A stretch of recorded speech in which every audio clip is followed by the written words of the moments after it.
Hi everyone, एक बार फिर से आप सभी लोगों का स्वागत है हमारे इस SSC CGL 2024 prelims solution series के एक और वीडियो में। और इस वीडियो के अंदर मैं आपके साथ इंग्लिश के 25 क्वेश्चंस को डिस्कस करूंगा जो कि 23 की शिफ्ट नंबर 1 में पूछे गए थे। इससे पहले के जितने भी अभी तक हमने शिफ्ट्स का डिस्कशन किए हैं उनको एक प्लेलिस्ट में मैंने ऐड किया हुआ है, जिसका लिंक इस वीडियो के डिस्क्रिप्शन में आपको मिल जाएगा। वहां से आप लोग उसको चेक कर लीजिएगा। जीएस की सभी शिफ्ट्स का जो डिस्कशन है वो पूरा कर चुका हूं, उसका लिंक भी मैंने वीडियो के डिस्क्रिप्शन में डाल दिया है। और ऐसे ही रीजनिंग और मैथ के भी लिंक मैंने वीडियो के डिस्क्रिप्शन में डाल दिया है। तो चलिए सेशन को शुरू करते हैं। ये मेरा ऐप है ADU24, इसको डाउनलोड करके इसमें जो आपके लिए मैंने कोर्सेज बना रखे हैं इनको एक बार आप ट्राई कर सकते हैं। आपकी तैयारी में ये आपकी जरूर हेल्प करेंगे। पहला सवाल है, पैरा जम्बल्ड सेंटेंस इन्होंने दिया है, सही तरीके से हमें इसको अरेंज करना है। तो पहले सारे जो सेंटेंस दिए गए ना उनको एक बार हम पढ़ेंगे। पहला है, attitude is or tendency in individuals a broad based behaviour which implies a hypothetical postulate। कभी भी पैराजम्बल्ड सेंटेंस को जब आपको सही करना हो तो आप लोगों को ये ढूंढना है कि आपके इस पूरे के पूरे सेंटेंस का जो मेन वर्ब है, जो सब्जेक्ट है, वो कहां पर आपको नजर आ रहा है। तो आप जरा एक चीज देखिए, यहां पर एटीट्यूड इज, क्या ये आपको सब्जेक्ट और मेन वर्ब के रूप में नजर नहीं आ रहा है कि नहीं? तो इससे शुरुआत करके देखते हैं। एटीट्यूड इज क्या है? एटीट्यूड अ हाइपोथेटिकल पोस्टुलेट है, विच इंप्लाइज जो कि बताता है, क्या बताता है? एक ब्रॉड बेस्ड बिहेवियर बताता है या फिर टेंडेंसी बताता है किसी भी इंडिविजुअल के अंदर। तो आसान था ना? तो यहां पर हम एटीट्यूड इज यानी कि ओ से शुरुआत करेंगे। A hypothetical postulate which implies के बाद क्या आया? अ ब्रॉड बेस्ड बिहेवियर यानी कि फिर क्यू, और टेंडेंसी इन इंडिविजुअल्स यानी कि पी। तो OSRQP, ये देखो आपको ऑप्शन नंबर 1 में दिया गया था। तो अगर आपने खूब सारी प्रैक्टिस कर रखी है ना, तो ज्यादा फिर इसके ऊपर आप लोगों को प्रॉब्लम नजर नहीं आएगी। चलिए अगला ट्राई करते हैं। एक ईडीएम आपको दिया गया है, ऑफ एंड ऑन। इसका मतलब आपको बताना है। ऑफ एंड ऑन का मतलब हो जाता है कोई चीज जो कि ओकेजनली होती है, इंटरमिटेंटली हैपनिंग होती है। तो इसको मैं हिंदी में कह सकता हूं कि कभी कोई चीज ना कभी कभी वाला फीलिंग दे आपको, कभी कभी। तो उसको हम कहते हैं ऑफ एंड ऑन। जैसे कि कोई आदमी है, वो किसी प्रोजेक्ट पर काम कर रहा है और उसको वो प्रोजेक्ट पर खत्म करने में ज्यादा समय लग रहा है, समय पर वो कंप्लीट नहीं कर पा रहा है। क्यों? क्योंकि वो जिस प्रोजेक्ट पर काम कर रहा है वो किस तरीके से कर रहा है? ऑफ एंड ऑन तरीके से काम कर रहा है। कभी कभी काम करता है जिसकी वजह से वो जो प्रोजेक्ट है जितना समय उसको लगना चाहिए उससे वो ज्यादा ले रहा है। ठीक है। अब ये दो, पहला ऑप्शन यहां पर देखो, now and then. Now and then का भी मतलब क्या हो जाएगा? कभी कभी। तो ये पहला वाला जो ऑप्शन है ना आपके इस ईडीएम ऑफ एंड ऑन का, वो जाएगा कभी कभी, नाउ एंड देन। जब मूड करा कर लिया, नहीं मूड करा तो छोड़ दिया। ठीक है। चले भी, select the most appropriate option जिससे आप सब्सटीट्यूट करेंगे इस अंडरलाइंड सेगमेंट को। The food intolerance industry has grown dramatically in the previous decade, chiefly because of a boost in coeliac and Crohn's disease case, as well as increasing awareness among health conscious clients. तो इन्होंने क्या दिया है? Chiefly because of a boost. Chiefly because of a boost. आप लोग मुझे बताओ कि ये जो फेज है chiefly because of a boost, इसको और ज्यादा प्रिसाइज बनाने की जरूरत है या ना आपको? इसको और ज्यादा सटीक बनाने की जरूरत है। अब जैसे कि इन्होंने किससे संबंध इसका करा है? एक डिजीज के केसेस से, है ना, जिसको लेकर आप लोगों को उसकी अवेयरनेस को इंक्रीज करने के लिए जो हेल्थ कॉन्शियस क्लाइंट्स है उनके बीच में जाने की जरूरत है। इसमें आप ऑप्शन देखिए, pretty much entirely because of its boil down. क्या कोई सही सेगमेंट जा रहा है? नहीं जा रहा। Contextually because of a spark in, नहीं। Owing primarily to a rise. अब ये जो आपको इन्होंने फेज दिया है, owing primarily to a rise, ये क्या आपको बता रहा है? ये बहुत ज्यादा फॉर्मल तरीका बता रहा है और कॉन्टेक्स्ट में ये आपका फिट भी हो रहा है, जहां पर वो इस इंडस्ट्री की ग्रोथ के ऊपर बात कर रहा है। Owing primarily to rise in coeliac and Crohn disease cases. तो ये जो सी वाला ऑप्शन है ना यार, ये इसमें जाएगा। ठीक है, थोड़ा सा टफ था बट आपको कॉन्टेक्स्ट के हिसाब से देखना है कि कौन सा सेगमेंट उस स्टेटमेंट के हिसाब से उस कॉन्टेक्स्ट में सही तरीके से फिट हो। ठीक है, चलिए भाई, इसको आपको पैसिव वॉइस के अंदर फॉर्म करना है तो हमें क्या करना होता है, पैसिव वॉइस में कन्वर्ट करने के लिए जो ऑब्जेक्ट है, इसमें ऑब्जेक्ट क्या है, I have booked an apartment in the new residential colony, तो इसमें आपका जो ऑब्जेक्ट रहेगा वो क्या रहेगा, एन अपार्टमेंट। इस अपार्टमेंट को ही तो बुक करने की बात कर रहे हैं, और जो वर्ब है वो क्या है, हैव बुक्ड, ये आपका किस प्रकार से कन्वर्ट होगा, हैज बीन बुक्ड, अपार्टमेंट के हिसाब से। An apartment has been booked by home, by me in the new residential colony, तो ये थर्ड वाला जो स्टेटमेंट है ये सही जाएगा इसमें। Select the most appropriate synonym, आपको पर्यायवाची बताना है किसका, इमेंस का। इमेंस का मतलब क्या होता है, कोई चीज जो कि किसी डिग्री में क्या होती है, लार्ज होती है, जो कि ग्रेट एक्सटेंट में होती है। मैं इसको हिंदी में कह सकता हूं कि विशाल, है ना, उसको मैं इमेंस कहूंगा। अब इसका सिनोनिम मुझे ढूंढना है। देखो यहाँ पर पहला ऑप्शन दिया है डिमिन्यूटिव, इसकी स्पेलिंग देख लीजिएगा, कई बार ये पूछी जाती है। इसका मतलब होता है कोई चीज जो कि लघु है, छोटी है, अनयूजुअली स्मॉल है, उसको हम कहते हैं डिमिन्यूटिव, तो ये तो सिनोनिम नहीं बना। फिर एक वर्ड इन्होंने दिया है ट्रिफलिंग, ट्रिफलिंग एक अच्छा वर्ड है जिसका मतलब क्या होता है, कोई चीज जो कि तुच्छ है। तुच्छ मतलब क्या हो गया, बहुत ही कम वैल्यू की है, उसकी इंपॉर्टेंस उतनी नहीं है, कम इंपॉर्टेंस की चीज है, तो उसको मैं कहूंगा ट्रिफलिंग।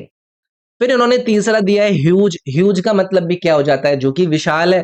तो इमेंस और ह्यूज जो आपके वर्ड है ना, ये एक दूसरे के पर्यायवाची बनेंगे। सेट का मतलब क्या होता है, ये समूह होता है, एक ग्रुप होता है जिसमें चीजों का कलेक्शन होता है। ठीक है,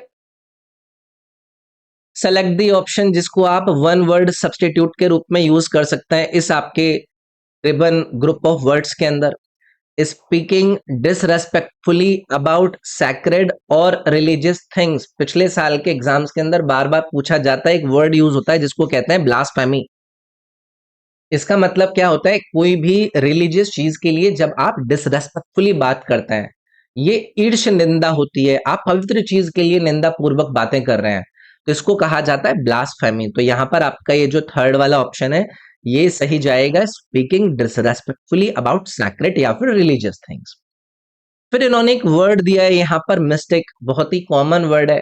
ये वो होता है जिसको सेल्फ सरेंडर करके किसी चीज के कंटेम्पलेशन को पाना होता है, इसको हम रहस्यवादी बोल सकते हैं, रहस्यवादी। ठीक है, दूसरा है अथीस्ट। अथीस्ट का मतलब सभी लोगों को पता होगा, नास्तिक, है ना। नास्तिक यानी कि एक ऐसा व्यक्ति जो कि भगवान की एग्जिस्टेंस के ऊपर उसका बिलीफ ही नहीं है, वो कहता है कि भाई भगवान भगवान कुछ नहीं है, इस तरीके की बातें कहता है। थीस्ट का मतलब नास्तिक है। ठीक है, तो यहां पर blasphemy correct one word substitute होगा। एरर बताना है इस सेंटेंस के अंदर, our self should not boost of one's knowledge, our self से इन्होंने यूज करा है, और फिर वंस नॉलेज। आप लोग मुझे बताओ कि क्या ये जो आर सेल्फ है ये यहां पर सही यूज हुआ है, ये एक रिफ्लेक्सिव प्रोनाउन है, और इसको आपका यूज नहीं किया जा सकता किसी भी सेंटेंस के सब्जेक्ट के रूप में, तो ये आर सेल्फ से इन्होंने यहां पर गलत दिया है। करेक्ट आपको यहां पर आर सेल्फ की जगह पर क्या करना चाहिए, वी यूज करना चाहिए कि भाई we should not boost of one's knowledge. तो यहां पर पहले वाला आपका जो सेंटेंस का पार्ट था उसमें एरर था। फिर से पैरा जंबल सेंटेंस दिए, चारों के चारों को पढ़ेंगे। These are responsible for producing the major fuel used across the globe. The country has 100 major oil and gas fields. The economy of Saudi Arabia is based on petroleum. The chief oil field is Garwar field having an estimated 70 billion reserve resource. आप लोग मुझे बताइए इस sentence के अंदर जो आपका introduction main topic को करता हुआ नजर आ रहा है वो क्या, वो है the economy of south Arabia, Saudi Arabia is based on petroleum, कि उनकी अर्थव्यवस्था जो है वो पेट्रोलियम पर आधारित है। उसके बाद हम बताएंगे कि क्या है इसकी कंट्री के अंदर, the country has 100 major oil and gas fields, इस कंट्री के अंदर 100 major oil and gas fields हैं, और ये जो गैस फील्ड्स हैं ये रिस्पॉन्सिबल हैं प्रोड्यूस करने में मेजर फ्यूल पूरे ग्लोब के ऊपर, है कि नहीं। And then the chief oil field, फिर जो इसके मेजर ऑयल फील्ड रिजर्व्स थे उसमें से हमने चीफ वाले का नाम बता दिया। तो शुरुआत होगी सी से। The economy of Saudi Arabia is based on petroleum. फिर उस पेट्रोलियम के अंदर हम बता रहे हैं इस कंट्री के अंदर क्या क्या है, 100 major oil and gas fields हैं, बी आ गया। और ये जो गैस फील्ड्स हैं ये रिस्पॉन्सिबल है, फिर आपका ए आ गया। एंड देन चीफ जो ऑयल फील्ड है वो हमने बता दिया, तो फिर डी आ गया। तो CBAD यानी कि ये जो पहला वाला ऑप्शन है ये इसमें सही जाएगा। ठीक है। मोस्ट एप्रोप्रिएट होमोनिम आपको बताना है। होमोनिम का मतलब होता है जो कि एक जैसा आपको स्वर देता है। ठीक है। The rowing instructor commanded them to in a word. तो ये रो रो रो इस प्रकार से दिया गया है यहाँ पर। आप लोग मुझे बताओ कि ये जो रो वर्ड होता है इसका मतलब क्या होता है। एक प्रोपेल होता है जो मतलब किसी चीज को आप एक तरीके से जब बोट को ओर्स की हेल्प से आगे करने में यूज करते हैं, पंक्तिबद्ध करने की कोशिश कर रहे होते हैं आप अपनी नाव को, है कि नहीं। और ये जो रो है एक इसका मतलब सीक्वेंस भी होता है, जहां पर एक नंबर ऑफ पीपल या फिर चीजों को आप स्ट्रेट लाइन में अरेंज कर रहे होते हैं। और फिर इन्होंने यहाँ पर ROE दिया है। तो आप लोग मुझे बताइए कि जो रोइंग इंस्ट्रक्टर है वो कमांड कर रहा है इन लोगों को क्या करने के लिए, रो करने के लिए ना। वर्ब क्रिया रो करने का, ये वर्ब वाला जो इन्होंने यूज किया ना ए वाला, इसका मतलब है अपनी नाव को रो करना। ठीक है। उसके बाद इन अ वॉट, इन अ रो, ताकि वो एक क्रम में आ सके। तो फिर आपका सी वाला ऑप्शन आएगा जिसमें रो का मतलब है सीक्वेंस में, आपकी उस नाव को एक स्ट्रेट लाइन में लाने के लिए। तो यहां पर पहले में आएगा ए वाला रो और फिर लास्ट वाले में आएगा ये सीक्वेंस वाला रो। AC आपका ये पहला वाला जो ऑप्शन है ये सही जाएगा यार इसमें। ठीक है। Select the most appropriate option to substitute the underline word. ये आपका अंडरलाइन वर्ड है। सेंटेंस पढ़ेंगे। सानत had just arrived in Mysore on transfer. He requests his friend Raghu to help him find an appropriate location. Appropriate location, अब आपको sentence के options में जो दिए गए पेज है ना उनको देखना होगा। ये जो एप्रोप्रिएट लोकेशन है ये क्या सजेस्ट कर रहा है आपको कि सानत किसी प्लेस टू स्टे जहां पर वो रुकना चाहता है उसको ढूंढ रहा है। तो यहां पर रेंटेड अकोमोडेशन सही नहीं जाएगा। यहाँ पर एप्रोप्रिएट लोकेशन पर जाने के लिए थोड़ी ना रघु की हेल्प मांग रहा है ये सानक। वो इसलिए मांग रहा है कि भाई मेरे को वो जगह बता दे जहां पर मैं रेंट पर रह पाऊं। तो ये रेंटेड एकोमोडेशन को लेकर रघु की हेल्प वाला जो आपका बी विकल्प है ना ये सही जाएगा इसमें। ठीक है। चलिए, 4 सेगमेंट में सेंटेंस डिवाइडेड है, एरर आपको इसमें बताना है। Two of the world's best forwards has played alongside David Beckham. तो वर्ल्ड के जो दो बेस्ट फॉरवर्ड्स हैं वो डेविड बेकहम के साथ खेले हैं। आप बताइए कि two of the world's best forwards has played आएगा क्या। हाँ। अब ये जो मैंने two of the world's best players की बात करी है, बेस्ट फॉरवर्ड्स की बात करी है, ये तो प्लूरल है ना। तो यहां पर मैं हैव प्लेड यूज नहीं करूंगा, तो यहां पर इसमें हैज प्लेड की जगह पर हैव प्लेड आना चाहिए था, है ना। चलिए, सिनोनिम बताना है आपको ब्रिटल का। बहुत ही कॉमन सा वर्ड है। ब्रिटल का मतलब होता है कोई चीज जो कि हार्ड है बट वो मतलब बिखर जाती है, टूट के, मतलब भंगुर है, टुकड़े में बिखर जाती है, ब्रिटल है नहीं। अब इसका सिनोनिम मुझे बताना है। पहला इन्होंने वर्ड दिया है फर्टिव, बहुत ही कॉमन सा वर्ड है। इसका मतलब होता है कोई चीज जो कि चोरी छिपके करी जाती है ना। किसी का ध्यान आपके पास ना चला जाए, उसको आप अवॉइड करने की कोशिश कर रहे हैं चोरी छिपे, तो उसको कहते हैं हम फुर्टिव। फिर एक फेटल वर्ड दिया गया। फेटल का भी मतलब आपको पता है, जो चीज घातक होती है, इससे किसी की मौत मौत हो सकती है, डिजास्टर हो सकता है ना। फिर एक वर्ड दिया गया है फ्रेजाइल। आपने जब कभी भी किसी भी कोई बड़ी चीज को, AC है या फिर फ्रिज है, उसको जब ले जाते हैं तो उसमें लिखा रहता है ना कि जो इसके अंदर कंपोनेंट्स हैं वो फ्रेजाइल हैं, मतलब वो टूट सकते हैं। तो फ्रेजाइल का भी मतलब क्या हो जाता है, नाजुक, कि वो टूट सकती है। भंगुर का भी मतलब था कि वो बिखर जाएगी टूट टूट कर। तो फ्रेजाइल और ब्रिटल यहाँ पर एक दूसरे के क्या होंगे भाई, पर्यायवाची होंगे, सिनोनिमस होंगे। ठीक है। एक वर्ड इन्होंने यहां पर दिया है आपको, फिकल। फिकल बहुत कॉमनली वर्ड यूज होता है, इसका मतलब होता है जो चीज चेंज कर रही है फ्रीक्वेंटली, बार बार बदल रही है। ठीक है, अपनी लॉयलिटी में, जैसे कि कोई है उससे हम कहेंगे कि यार तू मेरे लिए गवाही देगा ना, तो पहले कह देगा हाँ मैं दूंगा, फिर वहां पर जाकर वो दूसरी गवाही दे दे, मतलब वो क्या कर रहा है, फिकल कर रहा है, वो अपनी बात से डगमगा रहा है। ठीक है। सिनोनिम आपको बताना है किसका, चेरिश का। चेरिश वर्ड भी आप लोगों ने कई बार सुना होगा, इसका मतलब होता है जब आप किसी चीज को बहुत ज्यादा केयर से रखते हैं, उसको नर्चर करते हैं, उसका ध्यान देते हैं, मतलब किसी को संजोना, किसी को बहुत प्यार से रखना, उसको बहुत ही अच्छे से रखना कि उसको दिक्कत ना आ जाए। इसमें फिर देखते हैं बाकी के वर्ड। निग्लेक्ट का मतलब क्या होता है, किसी चीज को जिसको हम क्या कर देते हैं, ध्यान नहीं देते हैं जिसकी, तो ये इसका सिनोनिम नहीं है। एफ्लिक्ट एक अच्छा वर्ड है जिसका मतलब होता है किसी को पीड़ित करना, पीड़ित करना, एफ्लिक्ट करना। मतलब आपने मान लीजिए कि फॉर एन एग्जाम्पल किसी को ट्रबल में डाल दिया, है ना, किसी के आप दुख का कारण बने, तो इसका मतलब है आपने उसको अफ्लिक्ट किया है। ठीक है। फिर एक वर्ड यहां पर दिया है नर्चर। नर्चर का मतलब क्या होता है, किसी का पालन पोषण करना, किसी का ध्यान रखना। तो चेरिश और नर्चर सिनोनिम हो जाएंगे भाई, पर्यायवाची हो जाएंगे। ब्रीच का मतलब क्या होता है, किसी चीज का उल्लंघन करना, है ना, उल्लंघन करना मतलब ब्रीच कर दिया आपने, आपने एक ऐसा एक्ट किया जिससे कि आपने किसी एग्रीमेंट को तोड़ दिया, है ना, तो वो हो जाएगा ब्रीच। सिनोनिम बताना है भाई आपको एडिक्वेट का। एडिक्वेट का मतलब होता है कोई चीज जो कि आपके पास पर्याप्त है ना, आपके पास इतनी है जिससे कि आपका काम निकल जाए, एडिक्वेट मात्रा में है। तो देखो यहां पर सफिशिएंट दिया हुआ है यार, ये इसका सिनोनिम नहीं हो जाएगा, आसान है। अब कोई चीज हिडन है, हिडन का मतलब क्या है, छुपी हुई है। रिकॉन्साइल, ये एक अच्छा वर्ड है। रिकॉन्साइल का मतलब होता है किसी से आप मेल मिलाप कर रहे हैं, किसी से आप क्या कर रहे हैं, अपने फ्रेंडली रिलेशंस को रिस्टोर कर रहे हैं। ठीक है।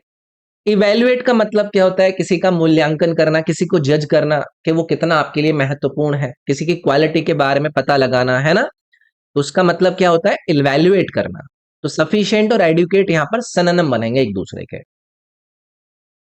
मिस स्पेल्ड वर्ड आपको इन सेंटेंस के अंदर, ये चार सेंटेंस दिए हैं आपको, इन चार में आपको मिस स्पेल्ड वर्ड ढूंढने हैं भाई।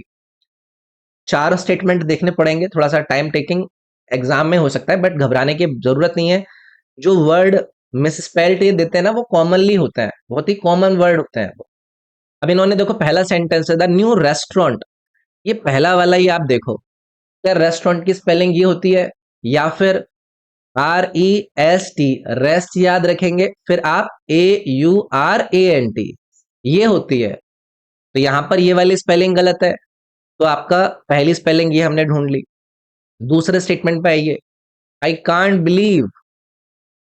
अब यार ये बिलीव देखिए, ये बिलीव की स्पेलिंग सही है क्या, बिलीव की स्पेलिंग करेक्टली क्या होती है, BELIEVE,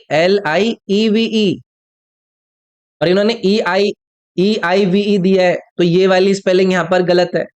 तो देखो ये इसमें देखो चौथे वाले ऑप्शन में रेस्टोरेंट बिलीव है ना।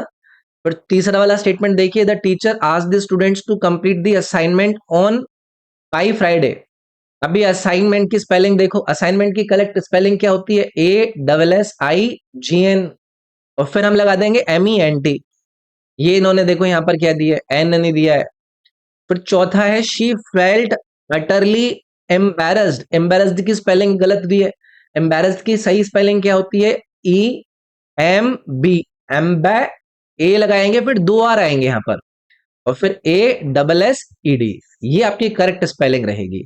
ये चौथे वाले ऑप्शन में जो ये चार इन्होंने वर्ड दिए ना हर सेंटेंस से, वो वाले मिस स्पेल्ड थे। ठीक है। इस ईडीएम का एप्रोप्रिएट मीनिंग बता दीजिए, एट अ लो एब, बहुत ही कॉमनली ईडीएम है, कई सारे अलग अलग एग्जाम्स के अंदर इस ईडीएम को यूज करा जाता है। इसका मतलब होता है कोई जो कि एक वीक स्टेट में है, वीक स्टेट में, या फिर मैं कह सकता हूं कि कोई एक डिप्रेस्ड स्टेट में है, तो उसको हम कहेंगे एट अ लो एब, यानी कि कमजोर या फिर किसी उदास स्थिति में होना। तो देखो ये आपको दिया है इन्होंने चौथा वाला ऑप्शन, इन अ डिप्रेस्ड और वीक स्टेट, ये आपका इसमें सही मीनिंग जाएगा इस ईडीएम का, याद रखिएगा। जैसे सेंटेंस के अंदर हम कहते नहीं है कि कोई कंपनी ने लोगों को निकाल दिया, माइक्रोसॉफ्ट ने भी लोगों को ले ऑफ करा है। तो जब कंपनी ले ऑफ को अनाउंस करती है, जो जो कंपनी के वो एम्प्लॉय होते हैं उनका मोराल कैसा होता है, जिनका ले ऑफ नहीं होता है वो डिप्रेस्ड स्टेट में होता है ना, उनको लगता है कि यार हमारे साथी लोग चले गए, हमारा नंबर ना आ जाए, तो वो किस में होता है, एट अ लो एब में होता है। ठीक है, सेलेक्ट दी ऑप्शन जो कि इसको पैसिव वॉइस के अंदर सही तरीके से अरेंज करेगा। आप बताइए पैसिव वॉइस के अंदर जो इसका वॉइस का ऑब्जेक्ट है वो क्या है, the teenager delivered the speech, the speech क्या है इसमें ऑब्जेक्ट है, डिलीवर्ड इन्होंने यूज किया एक्टिव वर्ड, इसको हम क्या करेंगे, वॉज डिलीवर्ड, तो the speech was delivered by the teenager, ये बी वाला ऑप्शन चला जाएगा इसमें। ठीक है, आपको ये अंडरलाइन जो सेगमेंट दिया है इसको देखना है कि इसको आप सब्सटीट्यूट करके क्या कर सकते हैं। This book giving us much information about a freedom fighter who lost their lives while serving our motherland. This book giving us much information, अब देखो यहां पर क्या है, ये जो गिविंग अस मच इंफॉर्मेशन है ये किस में होनी चाहिए, प्रेजेंट सिंपल टेंस में होनी चाहिए ना, नहीं होनी चाहिए, जो कि किसके साथ एग्री कर रही है, दिस बुक के साथ एग्री करनी चाहिए।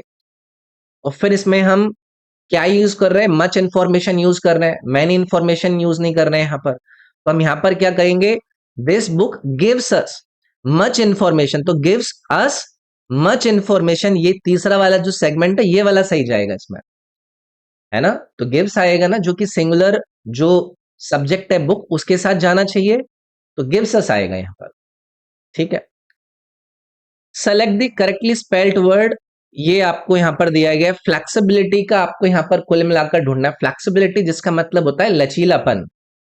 करेक्ट स्पेलिंग फ्लेक्सिबिलिटी की क्या होती है, फ्लैक्स लिख देंगे पहले, फिर एबिलिटी, ये जो आपको सेकंड ऑप्शन दिया गया है ये जाएगा इसके अंदर भाई, पढ़ने की जरूरत नहीं है आपको, चार ऑप्शन में ढूंढना है फ्लेक्सिबिलिटी की करेक्ट स्पेलिंग।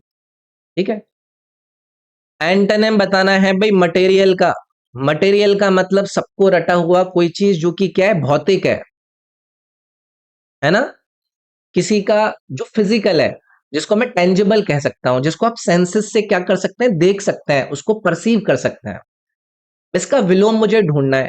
जिस चीज को आप अपने सेंसेस से परसीव कर सकते हैं उसका विपरीत क्या हो जाएगा, ऐसी चीज जो कि हमारे आइडिया में ही रहती हो, वो फिजिकल फॉर्म में नहीं है, उसे हम अपने सेंसेस से परसीव नहीं कर सकते, उसका देखो वर्ड यहां पर दिया है इन्होंने, एब्स्ट्रैक्ट।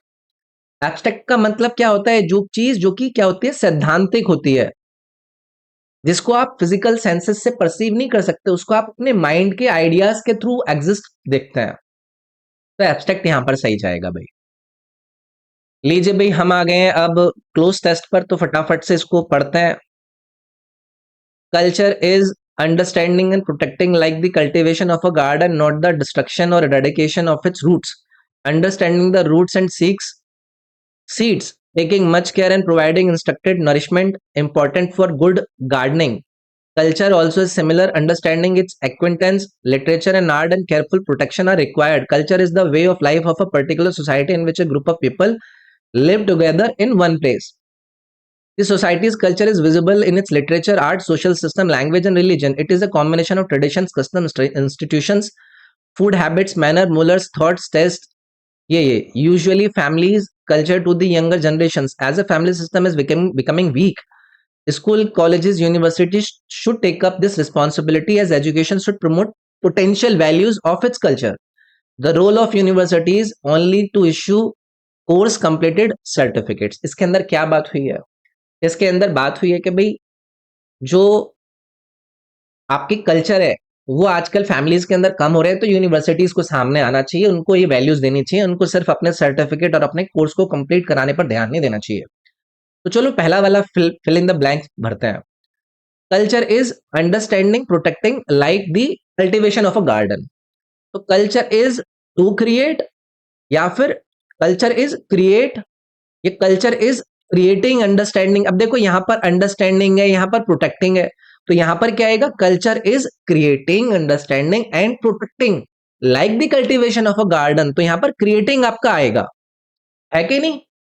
चलिए आगे आएंगे, सेकेंड वाला भरेंगे भाई, taking much care and providing instructed nourishment important for good gardening.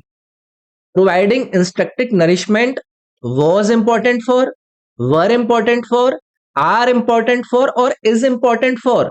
तो ये जो taking much care and providing instructed nourishment are important for good gardening, कई सारी चीजें है ना कि understanding the roots and seeds, taking much care and providing instructed nourishment, ये प्लूरल चीज हो गई ना, तो यहां पर आपका आर आएगा, प्रेजेंट फॉर्म में चल रहा है तो आपका आर आएगा इसमें।